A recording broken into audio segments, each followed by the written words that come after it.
Добро вечер на сите во седмата емисија на синдикалниот подкаст Независна зона. Пред да започнеме со седмата емисија, да ве повикам со subscribe да не поддржите и да ги следите сите наши следни активности.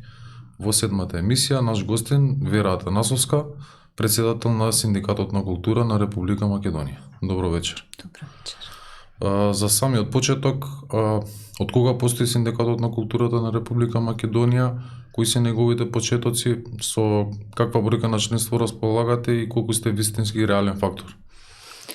Па вака, Синдикатот на култура се формираше 2014 година и тоа веднаш после носењето на Законот за култура, кој што и ден денес се уште за жал на сила, и беше донесен во 2014 година со некои одредби кои што беа на штета на вработените во културата.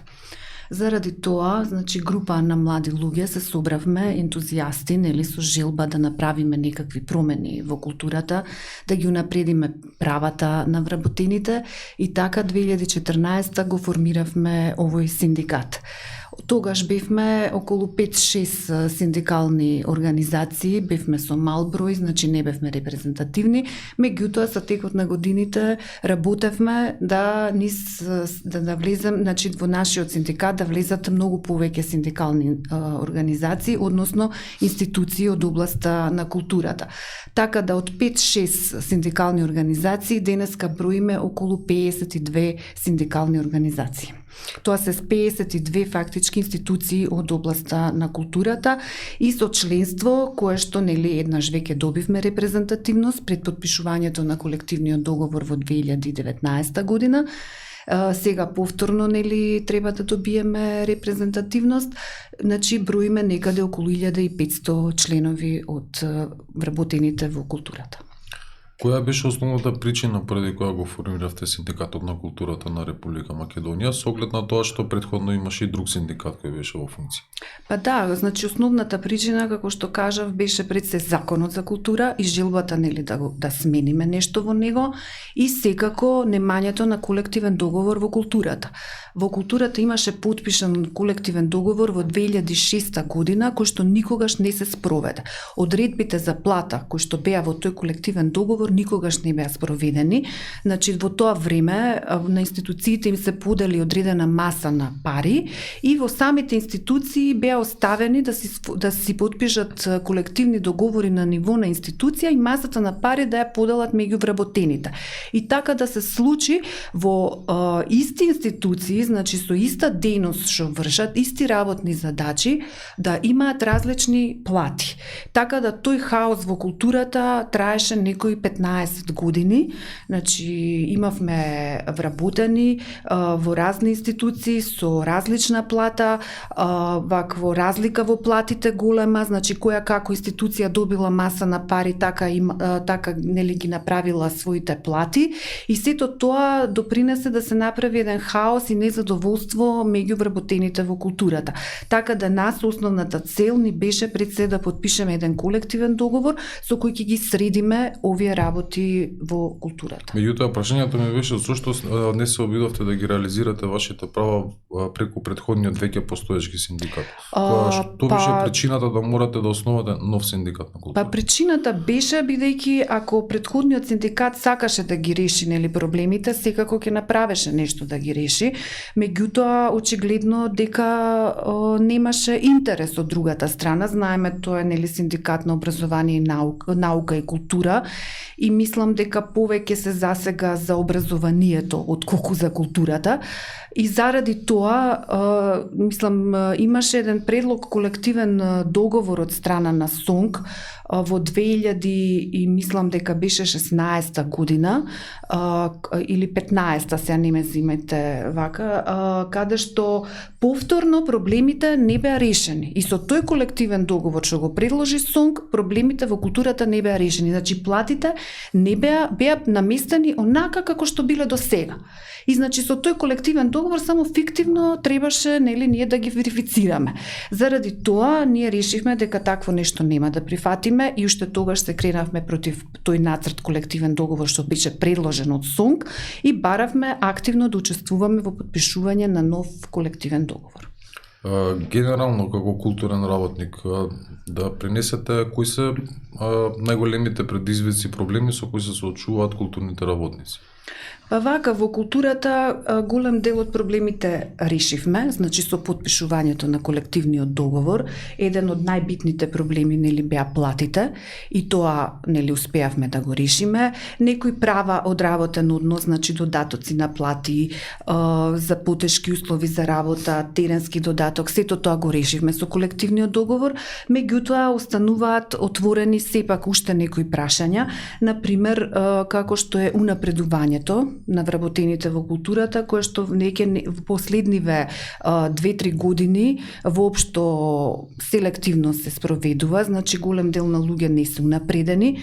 Во заштитата на културно наследство немаме верифицирање на стручните звања, што е многу битно, бидејќи стручното звање не е само работно место со повисока плата, повисоко работно место, него тоа посложени работни обврски. И на тој начин, ако ние немаме луѓе кои што се со стручни звања, значи институциите ќе ни се доведат на раб на нефункционалност. Значи нема кој да ги води проектите и кој да ги работите од областа на заштитата. Така да тие прашања се отворени, потоа имаме прашања со фалење на стручен кадар, значи нема вработување соодветно во институциите. Постојат, знаеме, во сценско-музичката и театарската дејност договори на определено време, значи договорци на определено време, кои што еве сега пробуваме во координација со Министерството за култура, дадовме една иницијатива да се направи промена во Законот за култура и да повеќе немаме договор на определено време и до сега сите договорци да бидат префрлени на неопределено време, односно да се трансформираат. За сега имаме позитивен одстив од другата страна.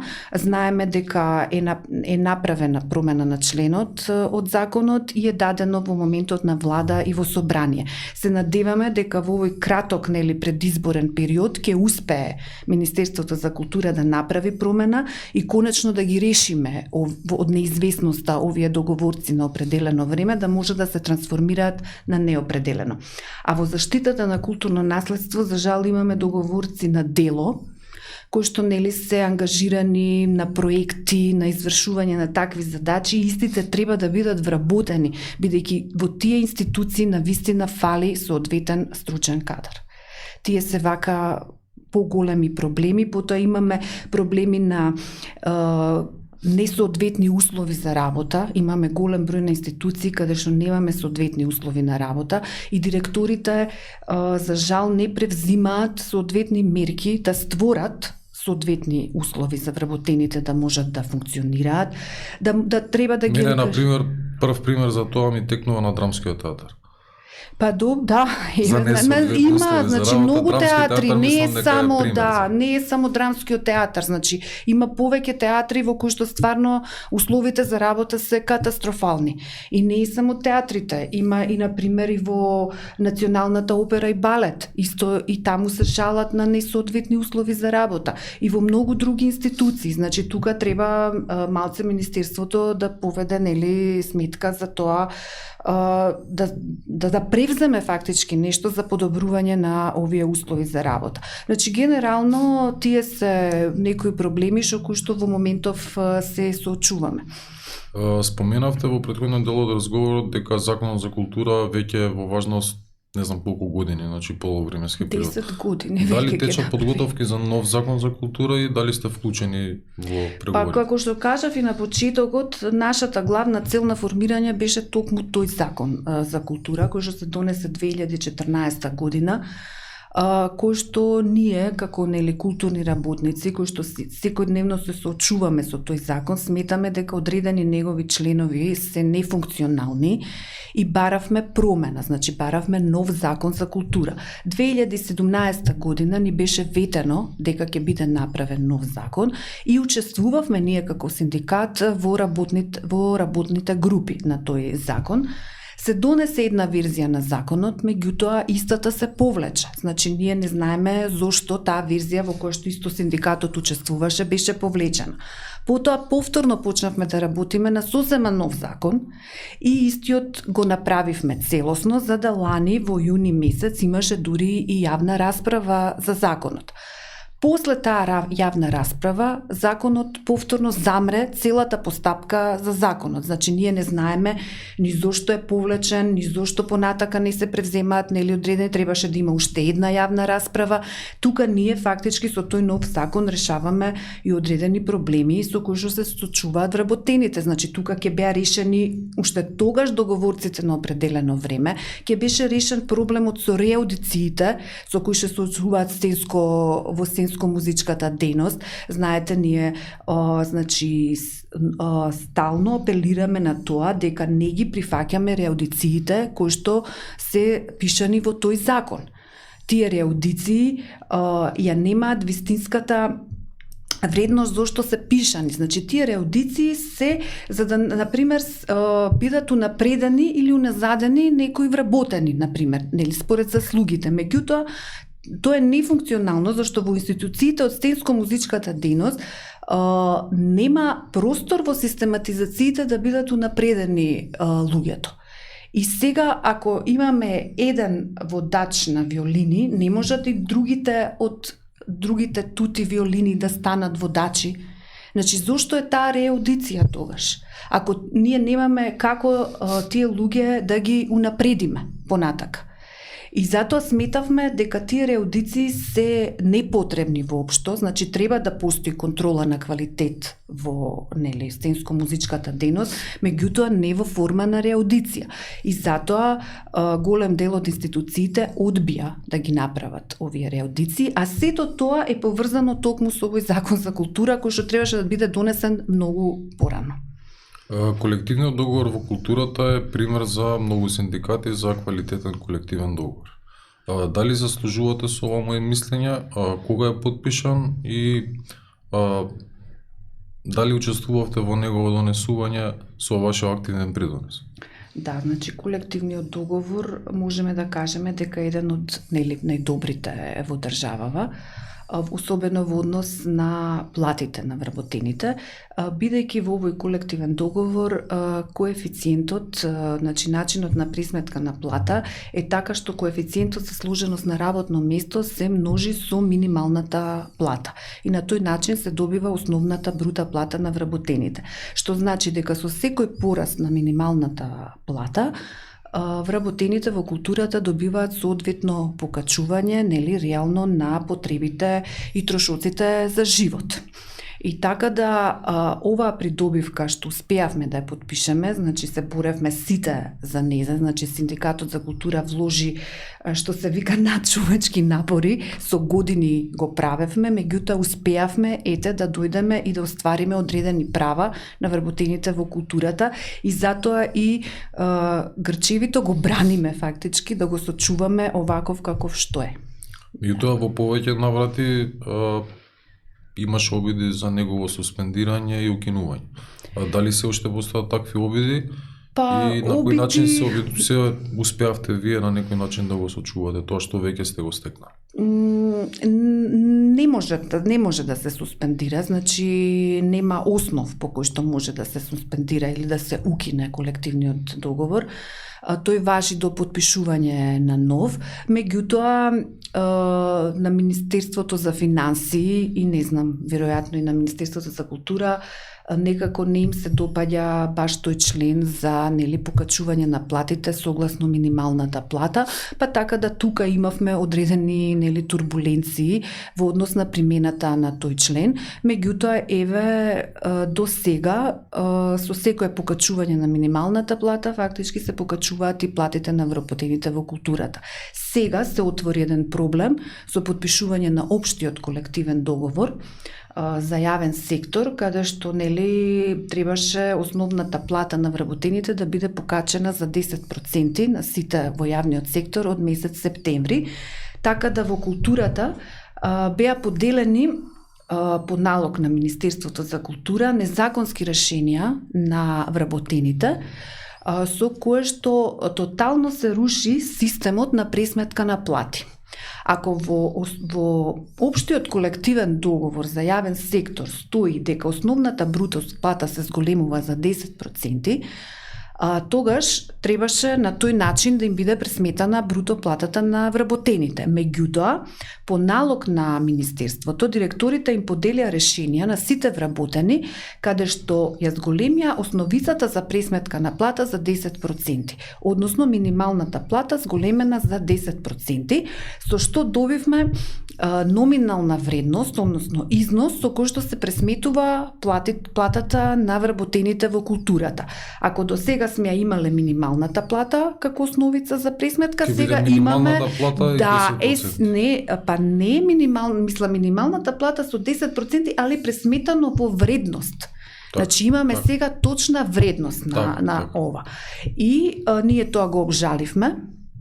Решенијата се обжалени и до управните одбори и административните службеници до Агенција за администрација, и од Агенција за администрација ги имаме добиено сите приговори.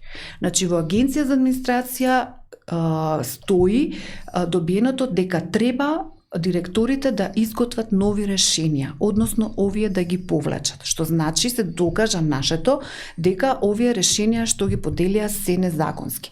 И со тоа треба на сите вработени во институциите од култура да се направат нови решенија каде што основната плата ќе се зголеми за 10%, а не да се става номинална вредност. Да се става номинална вредност на пресметка на плата. Во иднина кога ќе се зголеми минималната плата, тие 10% веќе станува друга сума.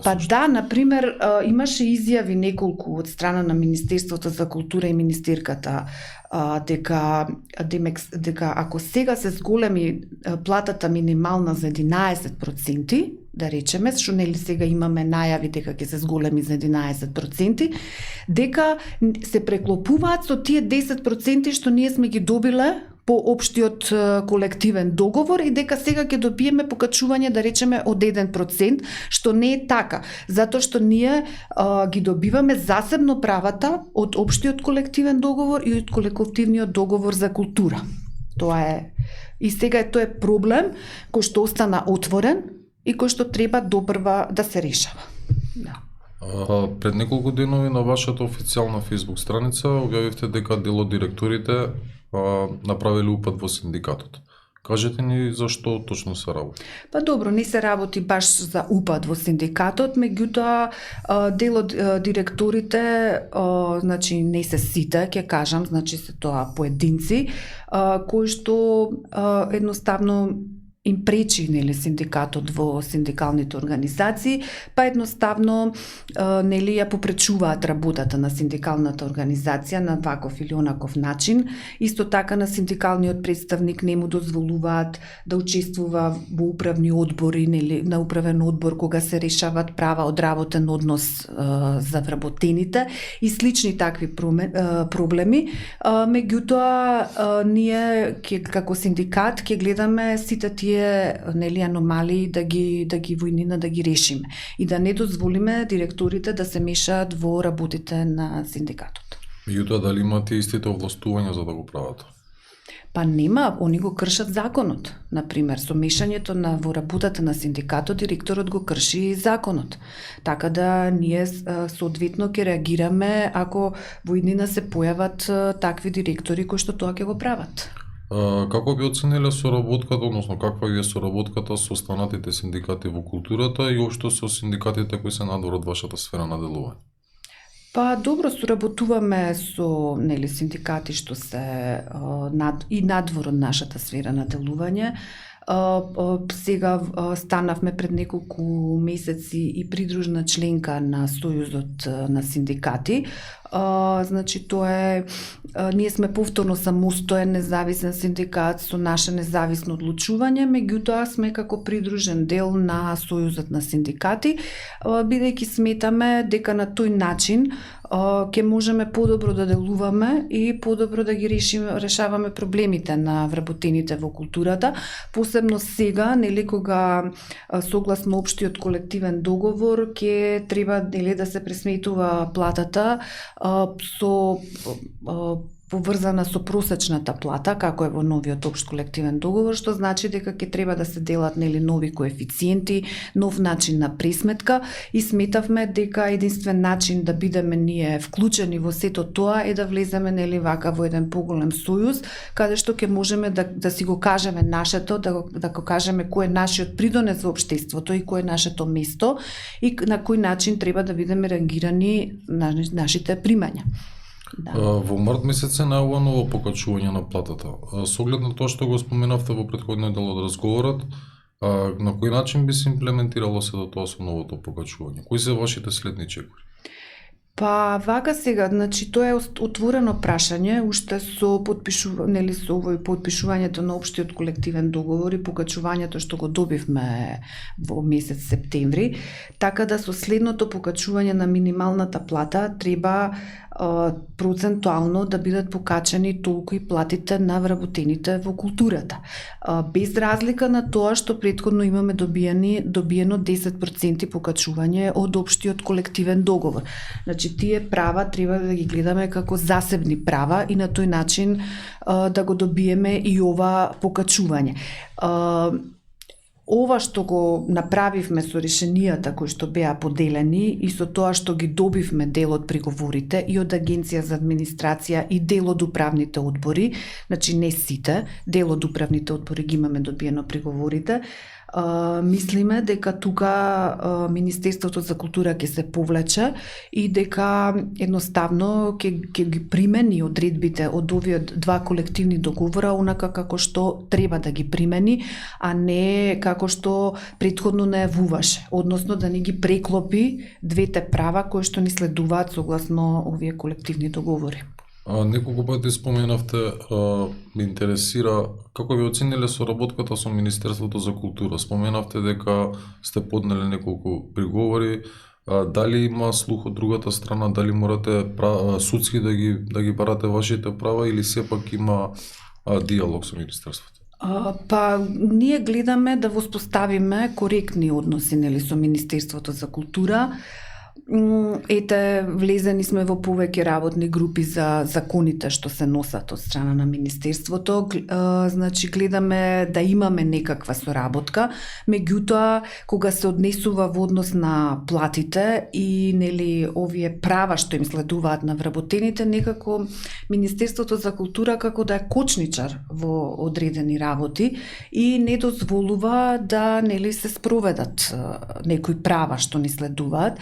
Така да комуникација имаме, значи сака и министерката и со ова променева на законот, сака нешто да направи, да им помогне на вработените, меѓутоа се е тоа толку, како да кажам, споро и членството и вработените во културата имаат чувство како да ништо не се менува. И сето тоа е стихиски, нема систем. И не е тоа системски, како што рековте, дека постепено да решаваме проблем по проблем и да одиме напред, него имаме период кога ништо не се случува, па ние кога ќе буквално гасење пожар. Да, па после тоа ајде сега ќе правиме ова, ве гледате ви за законот од јуни месец лани, од јавната дебата, ние немаме, ако ние не повлечеме и почнеме да се креваме што е со законот, нема ништо да се случува. Зошто мислите дека е тоа така?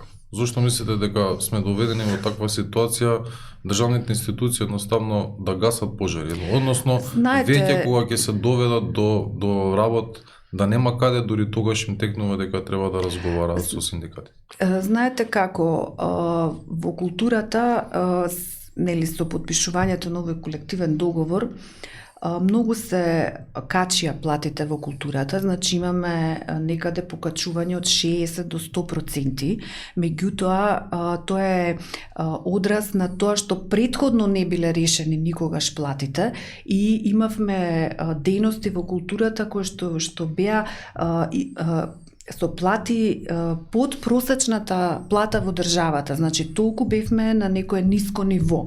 Сега, кога дојдовме на едно одредено ниво, значи да го достигнеме нивото кое што го заслужуваат тие вработени во културата, требаше да биде тоа покачување на плати. И некако тоа одекна во јавноста како нели многу се зголемени платите во културата и тоа се одразува и во кај вработените, мислам исто во Министерството за култура. А не ја гледаат причината која што донела до таков пораст на платите. Значи, нерешавањето на проблемите 15 години наназад довело да сега, одеднаш, кога со подпишување на еден колективен договор, се решат проблеми и се добие една нормална плата, каква што заслужува секој вработен во културата.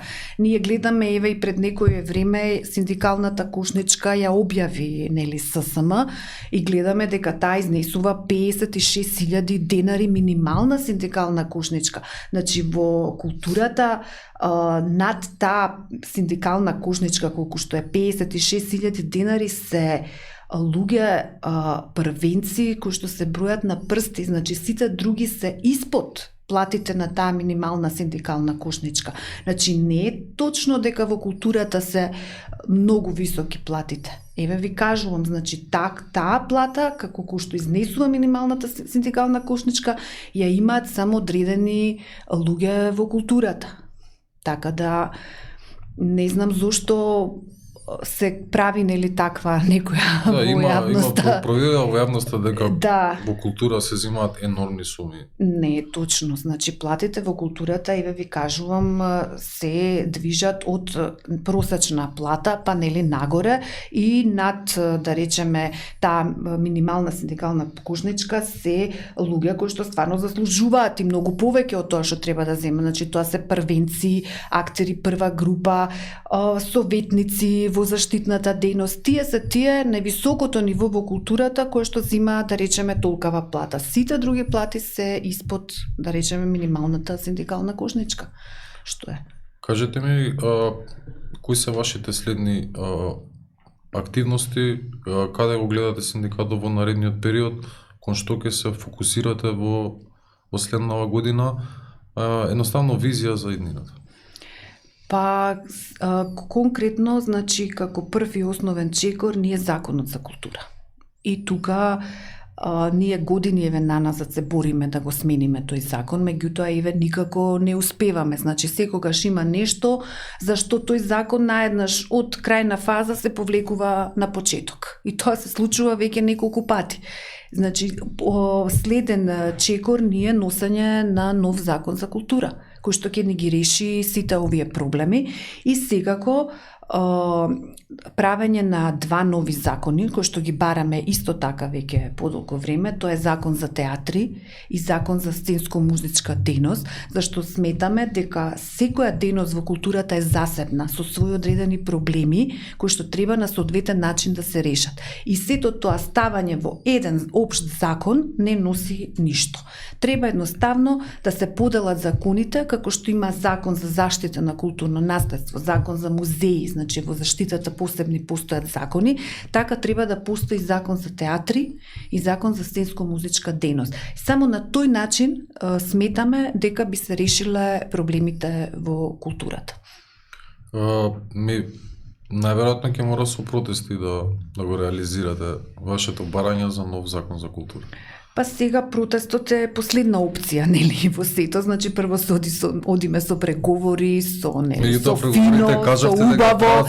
Да, па еве траат со години, ама знаете како, ние доаѓаме до крајот и ние мислиме, еве готово, законот е донесен, меѓутоа пак се враќаме на почеток. И се така е како бумеранг се врти во круг.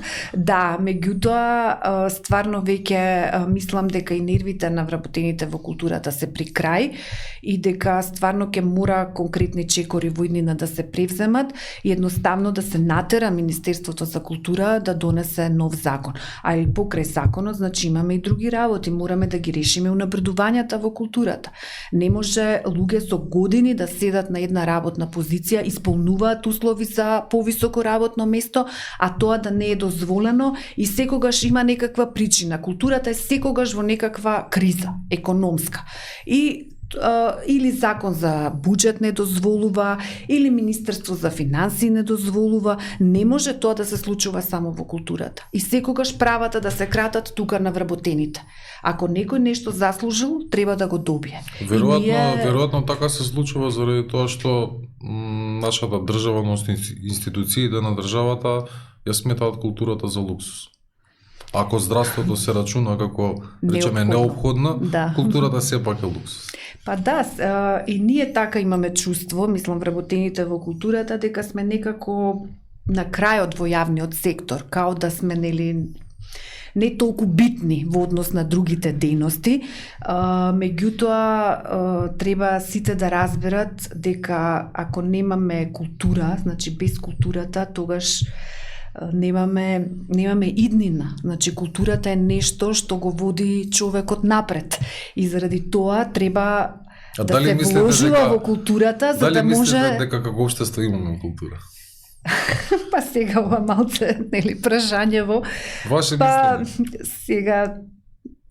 Не сме на задоволително ниво сепак. Имаме култура и ја негуваме културата и треба да ја негуваме, и културните работници се тие што тоа го прават и се трудат, и во услови какви што имаме и со тие ресурси што ги имаме, значи правиме се за доброто на културата во државата и мислам дека тоа треба да се цени. И едноставно и културните работници заслужуваат исто како што заслужуваат и сите други. Така да треба да се направи нешто тука. За крај, што би сакале да им порачате на културните работници, на сите вработени во културата, сите оние кои ги застапувате, меѓутоа и оние кои сепак не се ваши членови? Па би сакала да, мислам, ние како синдикат да кажам дека и понатака ќе останеме да се бориме, како и до сега што се бориме, значи за подобрување и унапредување на правата на сите вработени во културата. Ќе пробаме да ги решиме сите отворени прашања, сите отворени проблеми. Ќе гледаме како синдикат да пораснеме уште повеќе, значи да добиеме уште поголемо членство, затоа што само ако сме здружени и заедно ќе бидеме мокни и само на тој начин ќе успееме нешто да направиме. Мислам дека и 1500 члена не е мала бројка во културата, ако имаме предвид дека сме 3000, околу 3000 вработени, но сепак што повеќе членови, значи подобра перспектива и за синдикатот и за сите вработени во културата. Поздрав до сите. Ова беше Вера Атанасовска, председател на Синдикатот на култура на Република Македонија. Уште еднаш да ве потсетам со subscribe, да не поддржите и да ги следите сите наши следни активности. Поздрав!